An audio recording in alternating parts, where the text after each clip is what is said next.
Subscribe कीजिए इस channel को न्यूज़ की लेटेस्ट अपडेट सबसे आगे देखने के लिए। Trump officials open border to 15,000 more foreign workers.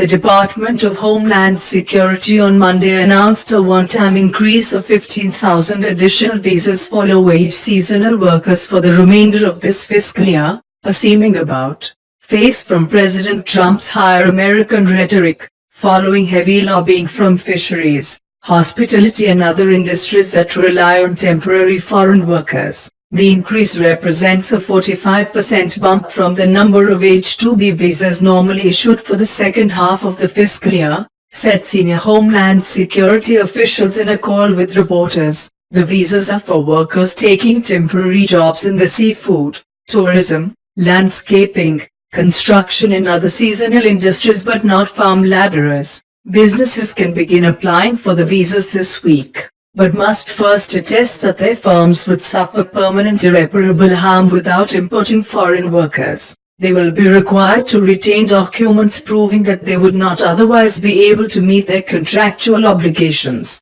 or provide other evidence of severe financial loss, the officials said. Asked how allowing more foreign workers aligns with Trump's America First policies, especially as the White House kicks off what it has promoted as Made in America Week, one of the Homeland Security officials said the increase absolutely does fit in with Trump's campaign promises. We are talking about American businesses that are at risk of suffering irreparable harm if they don't get additional H-2B workers, he said. This does help with American businesses continuing to prosper. Another official said the government made the decision after considering the interest of U.S. workers and has created a tip line for reports of worker exploitation and abuse. Commerce Secretary John Kelly, first and foremost, is committed to protecting U.S. workers and strengthening the integrity of our immigration system, she said. The officials briefed reporters in advance about the new policy on the condition that they not be named.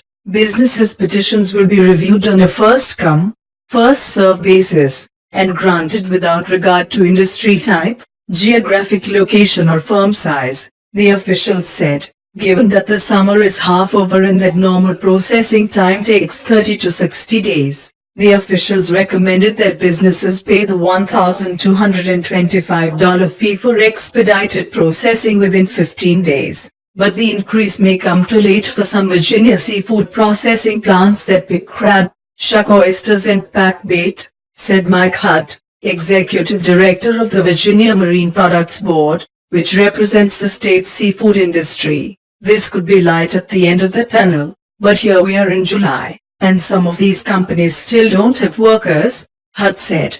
The lack of workers has led to at least one company shutting down an assembly line this summer, he said, hurting not just the processing plant but also workers involved in hauling, packaging and refrigerating the seafood. Congress paved the way to increasing the number of H-2B workers in May when it passed an omnibus budget to avert a government shutdown. Part of the deal included giving the Secretary of Homeland Security the authority to increase the number of seasonal foreign workers, after consulting with the Secretary of Labor, upon determination that the needs of American businesses cannot be satisfied in fiscal year 2017 with United States workers who are willing, qualified, and able to perform temporary non-agricultural labor.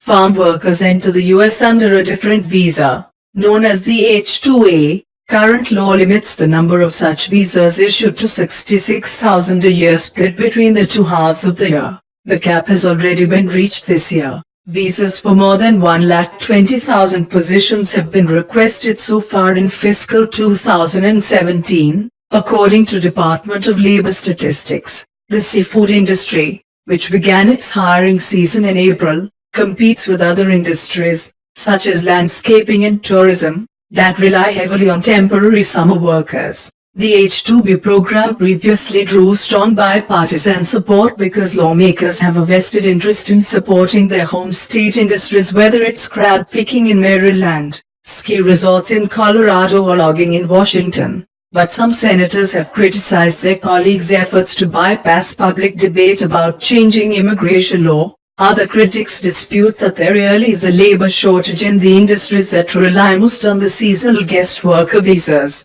accusing the industries of exploiting foreign workers at the expense of American jobs. This is yet another example of the administration and Congress failing to keep the Trump campaign promise of putting American workers first, said Roy Beck, president of Number Sousa, which lobbies to lower immigration levels. Jessica Vaughan, director of policy studies at the Center for Immigration Studies, said that instead of propping up unsustainable businesses by allowing them to become so dependent on foreign workers, the Trump administration should be providing incentives for such employers to hire the hundreds of thousands of teenagers, seniors and others looking for entry-level work.